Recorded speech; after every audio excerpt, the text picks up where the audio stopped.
کا نقصان مل جائے۔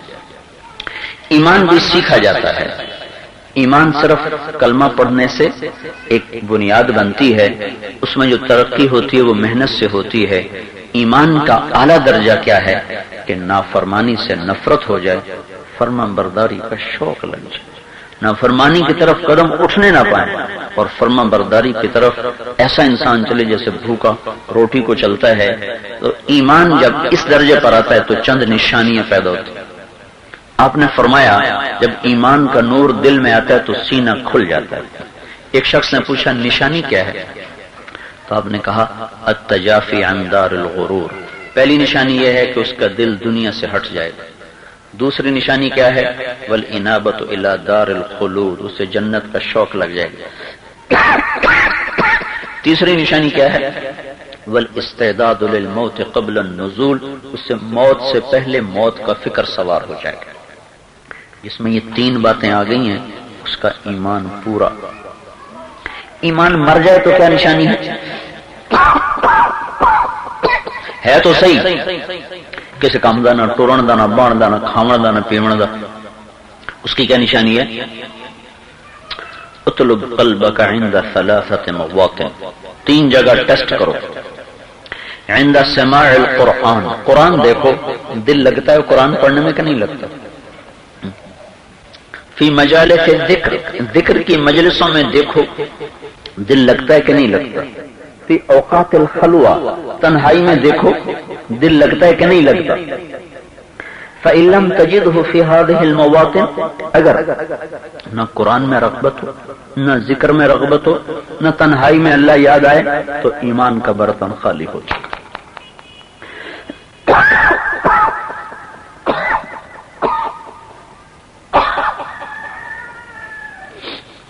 تو منفی مثبت دونوں چیزیں ارشاد فرما رہے۔ جب اندر میں ایمان کی بہار آتی ہے تو اس کا رنگ کیا ہے؟ جنت کا شوق، موت کا فکر، دنیا کی بے رغبتی۔ جب وہ ٹھنڈا پڑ جاتا ہے، انگیٹھی سرد ہو جاتی ہے، اس کی کیا نشانی ہے؟ قرآن میں دل نہیں لگتا۔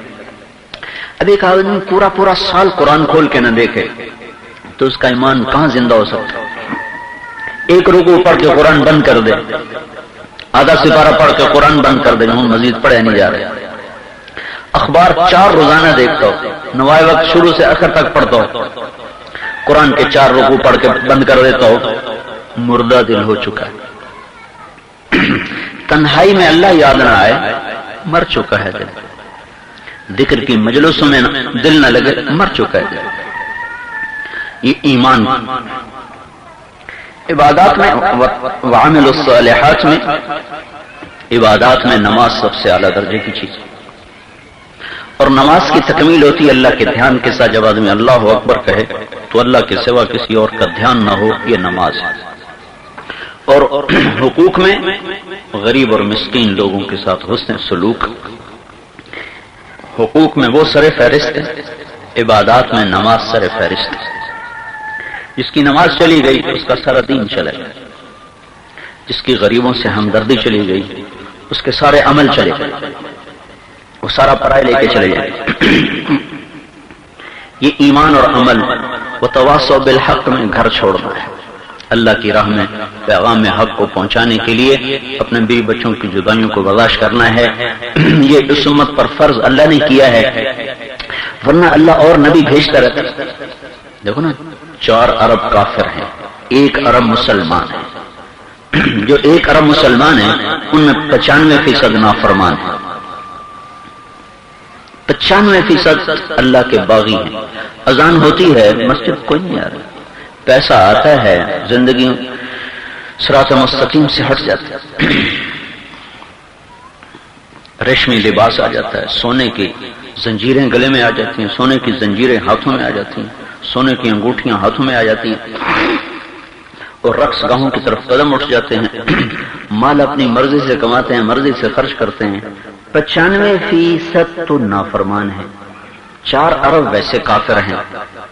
تو ان سب کو 1 ارب کو سمجھانا کہ توبہ کرو، 4 ارب کو بتانا کہ کلمہ حق صراط مستقیم ہے، کہاں سے آدمی آئیں گے، کس کے ذمہ لگائیں گے؟ اگر ہم نہیں کرتے تو ہم اپنی زبان حال سے کہہ رہے ہیں کوئی نبی آ جائے وہ کرے سانو ویل کوئی نہیں، اور اللہ نے کہا نبی نہیں بھیجوں گا، کون کرے تو تم کرو، ہمارا تو گھر چھوٹے گا، کا چھوڑو۔ مدینے کی بستی سے صدا اٹھی ہے، مکے کی سنگلاخ پہاڑیوں سے ابتدا ہوئی، مدینے میں اس کے انتہا ہوئی، اور وہاں سے پیغام ملا میری بات کو دنیا کے آخری کنارے تک پہنچاؤ۔ تو 100 برس کے اندر آباد دنیا میں اسلام کی آواز لگ چکی تھی۔ لگانے والوں نے گھر چھوڑا تھا، بھی بچے بھی چھوڑے تھے، کاروبار بھی چھوڑے تھے، جدائیاں برداشت کی تھی، تب جا کر پیغام حق دنیا میں پہنچا ہے۔ تو تبلیغ کا کام اس امت کو ختم نبوت کی وجہ سے ملا ہے، پہلی کسی امت کے ذمہ تبلیغ نہیں تھی، کوئی امت تبلیغ کے کام کی ذمہ دار نہ تھی کہ نبی کے بعد نبی آ کر خود کام سنبھالتا تھا۔ یہ واحد امت ہے جس کو تبلیغ کا کام ملا ہے، ان کے نبی کے آخری ہونے کی وجہ سے، ختم نبوت کی وجہ سے یہ دولت ہمیں ملی ہے۔ اس کو ساری دنیا میں پیغام کو پہنچانا یہ اللہ تعالیٰ نے ہمارے دل میں کیا۔ تو اس ذمہ داری کے احساس میں صحابہ گھروں سے نکلے، اور اس پہلی صدی کے لوگوں نے گھر چھوڑا اور دنیا کے آخری کنارے تک جہاں تک وہ جا سکتے تھے انہوں نے اللہ کے پیغام کو پہنچایا۔ جہاں لڑنا پڑا وہاں لڑے، جہاں سمجھانے سے کام چلا پڑا وہاں سمجھایا، جہاں تلوار اٹھانی پڑی تلوار کو اٹھایا، جہاں کتاب سے مسئلہ حل ہوا وہاں کتاب سے سمجھایا، قدم رکے نہیں کہیں۔ تو یہ پیغام ساری انسانیت تک پہنچے، یہ میرے ذمہ ہے، یہ آپ کے ذمہ ہے۔ اس کے لیے گھر بار کو چھوڑنا، اس کے لیے ملک پھرنا، اور پھر جب مسلمانوں میں ارتداد آ جائے تو اور زیادہ کام مشکل ہو جاتا ہے، گھروں میں بیٹھنا ہی کی گنجائش ختم ہو جاتی ہے۔ میں 2000 میں گیا تھا جنوبی امریکہ، تو چلی میں 2000 تک پچھلے 50 سال میں 15 لاکھ آدمی مسلمان داخل ہوا کمائی کے لیے۔ یہ تھی امیگریشن رپورٹ جو لیگلائز تھے، وہاں 15 لاکھ مسلمان جو بارڈر کراس کر کے آئے، جو سمندر کے راستے سے ہے وہ الگ ہیں، جنہوں نے ٹھپا لگا کے چلی میں قدم رکھا وہ 15 لاکھ تھے۔ سن 2000 میں ان 15 لاکھ میں ٹوٹل 1500 مسلمان سلامت تھے، باقی سب ضائع ہو چکے تھے، ایک بھی مسلمان باقی نہیں تھا۔ وہاں کی عورتوں سے مکس ہوئے اور اگلی نسل ان کی اپنے آپ عیسائی ہو گئی۔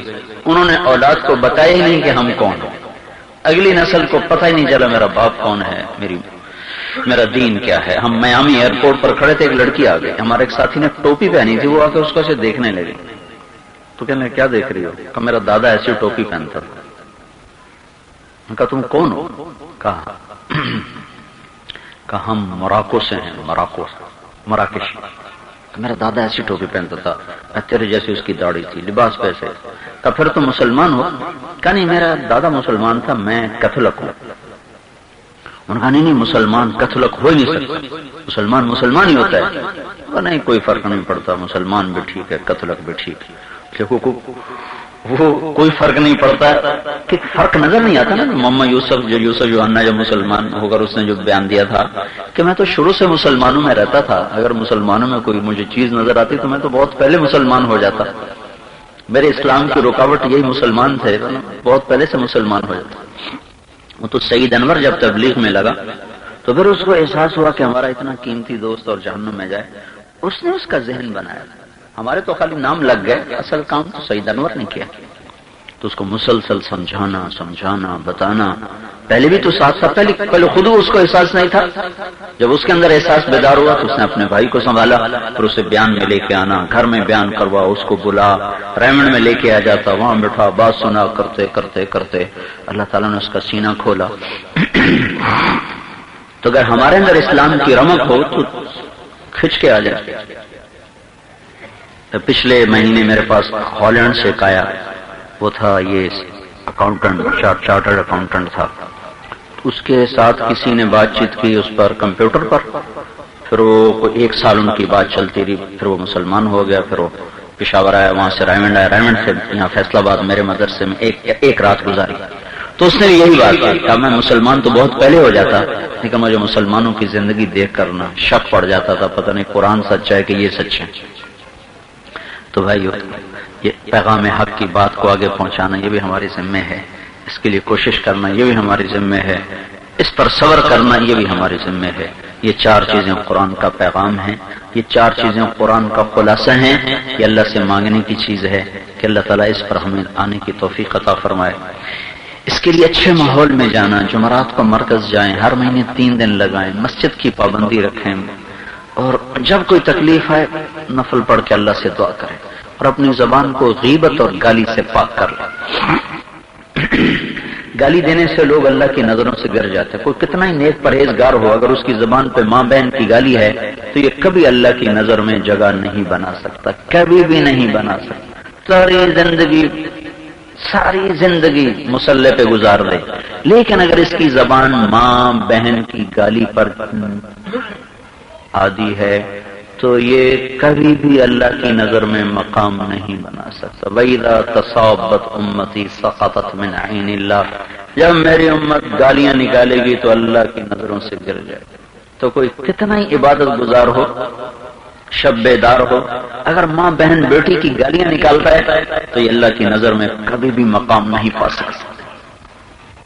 تو اپنی زبان کو گالی سے بچائیں، غیبت سے بچائیں، اوروں کی کمیاں دیکھنے سے اپنی نظروں کو بچائیں، نظر کی حفاظت کریں، اوروں کی کمیاں نہ دیکھیں، کسی کی عزت پہ نہ پڑے، زبان کو بچائیں، گالی نہ دے، غیبت نہ کرے، تنقید نہ کرے۔ آپ بھائی اس کے لیے وقت دیتے رہو، آپ ہی کا نفع ہے۔ اللہ تعالی ہم کو عمل